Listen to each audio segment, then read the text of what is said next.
دیکھو ربیع الاول کے بارے میں لوگ اکثر ایک سوال پوچھتے ہیں کہ عید میلاد النبی منانا, اس میں جشن کرنا, نبی صلی اللہ علیہ وسلم کی آمد پہ خوشی منانا, یہ اسلام میں کیسا ہے؟ ہم رسول اللہ صلی اللہ علیہ وسلم کی سیرت دیکھتے ہیں. پہلی بات تو یہ کہ 12 ربیع الاول نبی کا یوم ولادت ہے, اس پر کوئی صحیح روایت موجود نہیں ہے. اگر ہے تو بھائی کوئی دکھا دے, بھائی یہ روایت ہے, اس کے یہ راوی ہیں, سارے ثقہ راوی ہیں, ایسی کوئی روایت موجود نہیں ہے. اور اس کی وجہ یہی ہے کہ اللہ تعالیٰ نے اپنے نبی کی ولادت کے دن کو امت سے چھپا لیا ہے تاکہ اس میں خرافات, کیونکہ پچھلی امتوں نے کیا نا اپنے انبیاء کی ولادتوں کے دن کے ساتھ. لیکن اگر فرض کر لیں, لوگ بحث کرتے ہیں نہیں جی فلاں نے لکھا ہے تو فلاں نے لکھا ہے, چلو مان لیا کہ 12 ربیع الاول نبی کا یوم ولادت ہے, تو ہمیں رسول اللہ صلی اللہ علیہ وسلم کی سیرت میں یوم ولادت پہ کیا کرنا ملتا ہے؟ احادیث صحیحہ سے صحیح حدیث ہے کہ نبی صلی اللہ علیہ وسلم پیر کے دن کا روزہ رکھتے تھے. صحابہ نے پوچھا کیوں؟ آپ نے فرمایا یہ میرا یوم ولادت, پیر کو آپ پیدا ہوئے. اب دیکھو پیر کو نبی نے روزہ رکھ کے یہ بتا دیا کہ اس میں عید کا تصور نہیں ہے, کیونکہ عید اور روزہ جمع بولنا پڑے گا آپ لوگوں کو, جمع نہیں ہو سکتی. اب اس کو سیلیبریٹ نہیں کیا جا سکتا. جس دن روزہ ہو جائے گا نا, اب وہ سیلیبریٹ کرنا اس کو ممکن ہے ہی نہیں, اس میں جشن کا تصور ہی ختم ہو گیا. جو ہماری عیدیں ہیں ان میں روزہ رکھنا جائز ہے. عید الفطر کو کوئی روزہ رکھے؟ بولو بھائی. اگر جس دن روزہ رکھا وہ عید نہیں ہو سکتی, جو عید ہے وہ روزے کا دن. کیا خیال ہے؟ عید اور روزہ ایک دوسرے کے کیا ہیں؟ اپوزٹ, کیونکہ عید خوشی کا دن ہے اور اس کو سیلیبریٹ کرنا ہے. تو سیلیبریٹ جو کیا جاتا ہے کھا پی کے کیا جاتا ہے یا بھوکا رہ کے کیا جاتا ہے؟ دیکھو آپ کے بچے کا امتحان میں پاس ہو گیا اچھے نمبروں سے, بہت خوش ہیں آپ نے تمام رشتہ داروں کو فون کیا, بھائی میرا بچہ 100 نمبروں سے پاس ہوا ہے, میں بہت خوش ہوں اور میں اب جشن مناؤں گا, ایک سیلیبریٹ کروں گا اس کو. بھائی کیسے کریں گے؟ بھائی آپ تمام لوگوں سے گزارش ہے کہ صبح کا ناشتہ بھی چھوڑ دیں اور کل دوپہر کا کھانا بھی چھوڑ دیں. ہے بھائی یہ کیا ہو گیا؟ بھائی یہ خوشی ہے یا کوئی غم ہے بھائی؟ روزہ کوئی غم کی علامت نہیں ہے لیکن خوشی بھی نہیں ہے. خوشی کا مطلب خوشی کو سیلیبریٹ کرنا نہیں ہے, منانا. خوش ہونا ایک الگ چیز ہے, خوشی منانا. بھائی خوش ہونے پر تو ہم بھی کوئی پابندی نہیں لگا رہے کہ آپ 12 ربیع کو خوش ہو جائیں. مسئلہ ہے خوشی منانا. منانے کا صرف عید کو, خوش ہونے پر کبھی بھی نہیں منائی جائے گی, صرف عید کے دن یا کوئی خوش یعنی یا کوئی کھانا کھلا کے.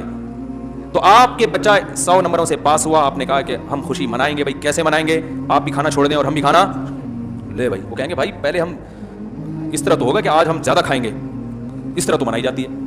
تو یہ بات سمجھ میں آ گئی. دوسری بات, دوسری دلیل, جمعے کا دن بھی چھوٹی عید ہے نا, اس کو بھی عید کہا گیا ہے روایتوں میں. اسی وجہ, اور عید کے بہت سارے احکام جمعے کے دن بھی لاگو ہوتے ہیں. غسل کر کے نہا دھو کے مسجد میں اجتماع ہوتا ہے, عید کے دن بھی غسل کر کے نہا دھو کے اجتماع ہوتا ہے. نبی جمعے کے دن بھی اچھے کپڑے پہنتے تھے, ہم عید کے دن بھی بولتے کیوں نہیں اچھے کپڑے پہنتے ہیں, جمعے کے دن بھی خوشبو لگا کے نہا دھو کے, عید کے دن بھی ایسے ہی. اور حدیث میں جمعے کے دن کو بھی روزے کے ساتھ خاص کرنے سے منع کیا گیا ہے. لا تختصوا لیلۃ الجمعۃ بصلاۃ ولا یوم الجمعۃ بصوم. حدیث میں آتا ہے جمعے کی جو رات ہے اس کو عبادت کے ساتھ خاص مت کرو اور جمعے کے دن کو روزے کے ساتھ خاص مت. جمعے کو روزہ رکھنا کوئی اضافی فضیلت نہیں ہے. ویسے جائز ہے روزہ رکھنا کہ آپ کی چھٹی جمعے کو ہوتی ہے اس لیے رکھ لیا تو ایک الگ بات ہے, لیکن اس کو خاص فضیلت دے کے رکھنا تو یہ مکمل عید تو نہیں ہے. اس میں عید کا لک بہرحال بولو بھائی ہے. خطبہ بھی ہے, جیسے عیدین میں خطبہ بھی ہوتا ہے, 2 رکعتیں ہیں عیدین میں بھی 2 رکعت, تو لک ہے اس میں. اب ذرا ٹیکنیکل پوائنٹ کو سمجھیے گا آپ لوگ. یہودی سب سے پرانی قوم ہے, ان کے لیے جو مقدس دن تھا وہ کون سا تھا؟ ہفتہ, اور وہی ان کی چھوٹی عید تھا. سب سمجھ رہے ہیں نا, اسی میں وہ اجتماع کرتے تھے. عیسائی اس کے بعد آئے, ان کے لیے کون سا ہوا؟ اتوار کو, جو ہفتے کے بعد ہے. مسلمان ان کے بھی بعد آئے, تو ہمارے لیے کون سا ہونا چاہیے تھا؟ پیر. اور یہ یوم ولادت بھی تھا تو اس کو تو زیادہ فضیلت ہونی چاہیے تھی نا بھائی, عقلی لحاظ سے بھی اور جو حکمت ہے اس کے لحاظ سے بھی. عقلی لحاظ سے اس لیے کہ وہ پہلے تھے تو ہفتہ, پھر اس کے بعد اتوار, تو اب ہمارے لیے پیر. اور اس لیے بھی کہ نبی کا یوم ولادت ہے تو یہ بطریق اولا پیر کے دن کو فضیلت ملنی چاہیے تھی کیونکہ وہ نبی کا یوم ولادت ہے. لیکن چونکہ اس میں عید کا کانسیپٹ ہے نا, اس لیے پیر کا نہیں ہوا بلکہ ریورس کر کے کہاں لے گئے؟ جمعے کی طرف. تو پیر کے دن یا نبی کے یوم ولادت سے عید کا کانسیپٹ اسلام نے کھرچ کے نکال دیا ہے. اس میں عید کا کانسیپٹ ہو ہی نہیں سکتا, اپوزٹ ہے اس کا, روزہ ہے. بات آ رہی ہے سمجھ میں؟ اس لیے 12 ربیع الاول اگر نبی کا یوم ولادت ہے بھی تو بہت کچھ بھی اگر کرنا ہے تو روزہ رکھنا, ہم تو اس کے بھی قائل نہیں ہیں روزے رکھنے کے, کیونکہ نبی نے پیر کا رکھا ہے, 12 ربیع الاول کا نہیں رکھا. لیکن اگر آپ کو کھینچ تان کے کچھ نہ کچھ ثابت کرنا ہی ہے تو آپ اس دن کو روزے کا تو قرار دے سکتے ہیں. آپ اس دن کو سیلیبریٹ کرنا یا عید قرار دینا آپ کے لیے ممکن, قرآن و سنت نبی کی تعلیمات کے مطابق عید کا دن قرار دینا ممکن نہیں ہے. آپ ممکن نہیں ہے. دوسری بات, ابھی بات مکمل نہیں ہوئی ہے, ایک پوائنٹ اور رہ گیا. اسلام میں عیدیں صبح کے وقت ہوتی ہیں, رات کو عیدیں غیر مسلموں کی ہوتی ہیں. کرسمس زیادہ جوش و خروش سے کب منایا جاتا ہے؟ رات کو, کیونکہ اس میں ڈھول ڈھمکے ہوتے ہیں, لائٹنگ ہوتی ہے. لائٹنگ رات کو جچتی ہے, دن میں لائٹنگ بولو بھائی نہیں. جبکہ اسلام کے جو تہوار ہیں وہ کب ہوتے ہیں؟ صبح کے وقت. صبح صبح آپ اشراق کے وقت آؤ گے, نماز پڑھو گے, سویاں کھاؤ گے, گلے ملو گے, پتلی گلی سے نکل لو. عید الاضحیٰ میں بھی صبح صبح آؤ گے, نماز پڑھو گے, قربانی کرو گے, گوشت کھاؤ گے, ٹھیک ہے نا. یہ سب کام تبھی فقہا نے لکھا ہے کہ مغرب کی نماز کے بعد جانور کو قربان کرنا مکروہ ہے, جائز ہے مگر مکروہ, کیونکہ شاعر اسلام میں سے دن میں ہوگا. یہ رات کو شریعت نے اس لیے نہیں رکھا کہ رات کا وقت نا گناہوں کی طرف لے جاتا ہے. جب خوشی منائی جاتی ہے تو رات کو انسان ٹریک سے ہٹنے کا خطرہ زیادہ ہوتا ہے, جبکہ 12 ربیع الاول کو جو عید منائی جاتی ہے وہ دن میں زیادہ منائی جاتی ہے, رات کو. ساری لائٹنگ رات کو ہوتی ہے, ساری جو نعت اور میوزک کے ساتھ وہ سب کب ہو رہا ہے, رات. یہ خود اسلام کے مزاج کے خلاف ہے.